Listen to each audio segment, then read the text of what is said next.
beloved, I greet every one of you in the mighty name of Jesus Christ of Nazareth, our Lord and Savior, to this wonderful time of you shall know the truth and the truth shall set you free. Beloved, again, I take great privilege in coming and sharing God's word with you and praying with you and seeking God's guidance for our lives. And I would like to share a very important thing that God had been speaking to me. Very recently, as I had been spending time in worship in God's presence, the Spirit of God gave beautiful revelations concerning God's word and also in visions. And God spoke through his heavenly languages, and he gave the interpretation which was so beautiful, beloved. And I would like to share these things with you, and I would like to pray. One thing I would like to very clearly state: do not think that I am trying to say that I am a prophetess, that I have the ability to hear God's voice, or I am a servant of God. No, in any way. I am the last and least of all the beloved children of God. I am not after any title. I am not saying that I am someone. I am nothing before God Almighty. But I thank God that He has given the privilege to call Him Abba Father through His Spirit. And that privilege is something that God has given to all His children.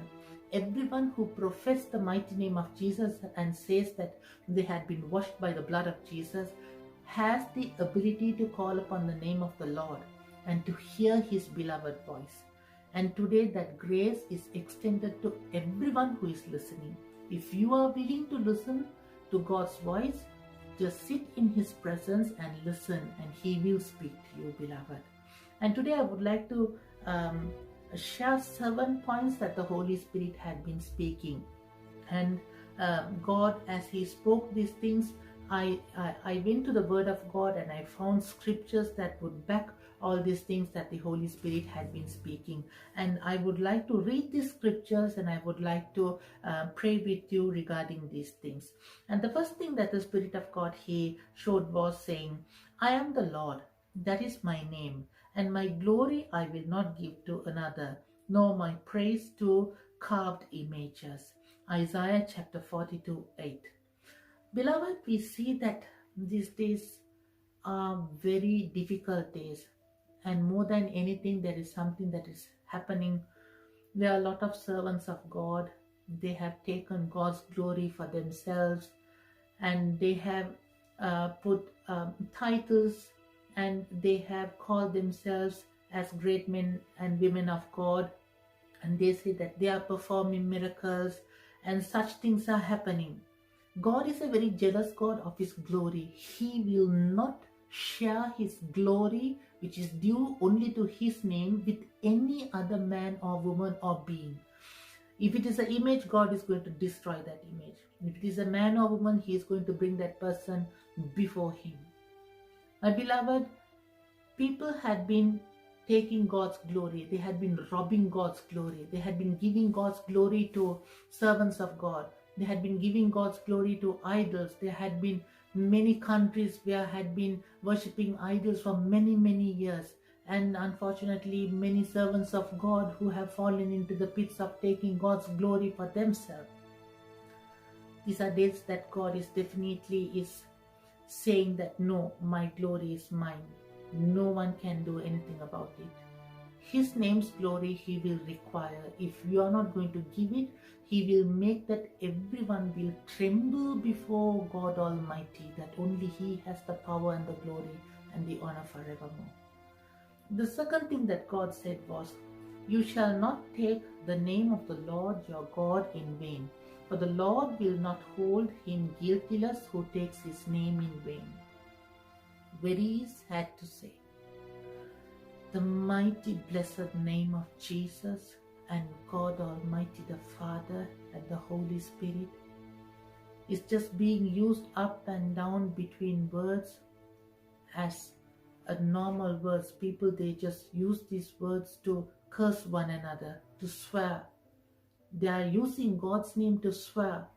They are using God's name, and they are doing so many bad things. And do you think that according to this scripture that God is going to keep quiet? No, not at all. God is not going to make that person feel guiltless. He is going to come and he is going to take authority in his name, that everyone is going to tremble before the mighty name of Jesus. If a person was not scared at all, not afraid to use the name of Jesus in vain, hereafter he is going to tremble to even mention that name. So powerful, so glorious is the name of Jesus. He will come and restore the glory that is in his name. Nations will come and bow before his holy name, beloved. That's what is going to happen. His name, the name above every other name, the name of Jesus, is going to be glorified. And third, the Spirit of God, he said, the scripture that I read before was Exodus chapter 20, verse 7. And the third one is, behold, the days are coming, says the Lord God, that I will send a famine on the land, not a famine of bread, nor a thirst for water, but of hearing the words of the Lord. They shall wander from sea to sea, and from north to east. They shall run to and fro, seeking the word of the Lord, but shall not find it. Amos 8, 11 and 12. Days are coming that there is going to be a great famine for the word of God. People will be searching for the word of God, but they will not find the word of God. And how this is possible? Now today you may be listening to this message through a social media. If the social media had been blocked and said that there shall be no Christian messages or scriptures being ever published or broadcast, what would happen? If all the Bible apps had been stopped from working, what would happen? And when readily a physical Bible was available and you never took time to get a Bible for your own self, what would happen? And also it is that a major company which had been publishing the Bibles had been purchased by another company, where this company is not a Christian based company, and they are going to definitely ruin the Bible. They are going to bring in their own ideas. They are going to misinterpret the words, and you will not have the authentic word of God.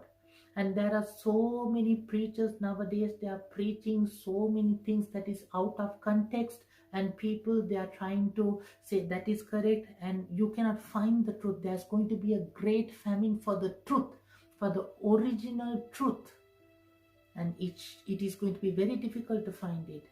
I urge every one of you to get a Bible and start reading, and keep your words in your heart. Even if a physical Bible has been destroyed, even if all these apps have been ever stopped, still if you have already kept the word of God memorized in your heart, you shall carry that for lifelong, and it will be with you. So take the word, read the word, meditate the word, and let it soak into your spirit, soul, and body. The fourth, the Holy Spirit said, I will greatly rejoice in the Lord, my soul shall be joyful in my God. For he has clothed me with the garments of salvation, he has covered me with the robe of righteousness, as a bridegroom decks himself with ornaments, and as a bride adorns herself with her jewels. Isaiah 61:10. As I was worshipping God in the Spirit, and the Holy Spirit, he gave the interpretation, I saw a beautiful vision of where the world was full of chaos and destruction. But there were these men and women of God who were standing in a line, and they were holding up like this their arms, and there were white garments. And God Almighty from heaven, he was looking down, and they were praying unto God, holding their garments of salvation and righteousness. And God looked on them, and he saw that these people had been the elect who are praying unto him. And because they were praying and they were standing as a hedge, God Almighty, with all his anger, though he wanted to destroy everyone, still God, with his all mercy, listening to the cries of those who are elect, those who are calling in his name, he is showing mercy. If you are a person who is praying, if you are a person who is praying to the Lord day and night, dearly beloved brother, sister, I would like to encourage you, do not stop. Your prayers are greatly being blessed in the spirit realm. Your prayers are definitely being answered by the Heavenly Father. Keep on praying. Do not stop. Please do not stop. Continue to pray. If you are a person who is not praying but listening to these words, I encourage you to please listen to the word of God and start praying. Your prayers will definitely touch the throne room of God, and He will have mercy over the people. Fifthly, the Lord said, the Lord is not slack concerning His promise, as some count slackness, but is long-suffering towards us, not willing that any should perish, but that all should come to repentance. 2 Peter 3:9. Yes, many are thinking that the Lord is getting late, He's getting late, that He will come very later, not any sooner. And they are taking this time as grace period, saying that this is the period where God has given grace, so we have enough time to live our lives, and then at the very end we can repent. But I would like to say, grace has come to an end, and God is going to come very soon. I do not know when He is coming, but He will definitely come. But if you say that God has given more grace time, then I do not see that with all these happenings around the world that we might have any more time. It is high time that right now we kneel before God Almighty. If He has given this time to repent and to seek Him for His holy and gracious salvation, this is the best time to accept it. And when we are ready, we can meet God Almighty. So I would like to say, today, this minute, God is calling every one of us to come before Him and to take up our garment of righteousness and to come before Him and to say that He is going to come very soon, and not to say that God is not going to come very sooner, that this is the grace time and we can live the life as we want. No, it is high time that we put our life right with God, my beloved. The sixth, the Holy Spirit, He revealed. The righteous perish, and no man takes into heart. Merciful men are taken away, while no one considers that the righteous is taken away from evil. He shall enter into peace, they shall rest in their beds, each one walking in his uprightness. Isaiah 57:1 and 2. Beloved, last year many beautiful servants of God, many wonderful believers, many righteous men and women, many good people, they entered into the glory of God, even at the beginning of this year. These, according to the scripture, are righteous people, God's blessed elect people who have gone into God's glory before all this chaos ever came into the world. These blessed people are going to come very soon with our soon return, with our Lord's soon return. And we are going to see them. But not only to see them, but if you want to be with them, then we need to say, thank you, Lord, that they lived a good life.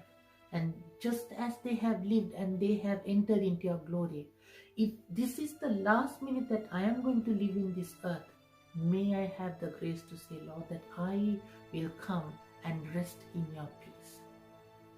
Search your heart and put yourself right with God, for He will come very soon, my beloved. And the last, as the Spirit of God, He spoke while I was in prayer, He said, pray for the peace of Jerusalem. May they prosper who love you. Psalms 122:6. Beloved, why do we have to pray for the peace of Jerusalem? Why do we have to pray for Jerusalem? Because according to the word of God, Jesus is going to come in Jerusalem in His soon return. In His second coming, He is going to come in Jerusalem. And it is a very significant place, and it is a very crucial time that we have to pray for the peace of Jerusalem. Though chaos is around you, if you would start praying for the peace of Jerusalem, God says that He is going to bless you and you will have abundance in your life wherever you are. Whatever the circumstance may be around you, but if you start praying for the peace of Jerusalem, you are going to prosper, my beloved. God is going to bless you. And let us pray for the soon return of Jesus and anticipate and wait upon Him and receive His goodness and mercy. And these are the things that the Spirit of God, He showed me. Again, I would like to say, please don't misunderstand me. I'm not trying to gain any title or show myself as I'm hearing God's voice. No. I am graciously thankful to the Lord for His immense goodness that He has allowed me to hear His voice. But this is not for a super saint or anyone. I'm not a super saint. I'm just a believer, and I thank God Almighty that this experience is for everyone who calls in the name of Jesus. If you're willing to hear God's voice, all that you need to do is just go before Him and wait upon His holy presence, and He will speak to you. With that assurance, I would like to pray for everyone, and let us bow our heads and pray. Lord Jesus, we thank You for this precious time, O Lord. And as we are praying, O Father, we know that You are a good God who has seen us, who has seen our past, our present, and our future. And we thank You that You have a good plan for every one of us. And all that we have to do is to trust and believe and to meditate Your word and walk according to what You have asked us to do. Lord, give us that grace. No matter what, O Lord, let us not lose hope of Your goodness and mercy, but always walk, O Lord Jesus, in Your footsteps, looking unto heaven. May every one of us inherit the kingdom of God. In Jesus' mighty name we pray. Amen and amen. May God bless you all. Amen.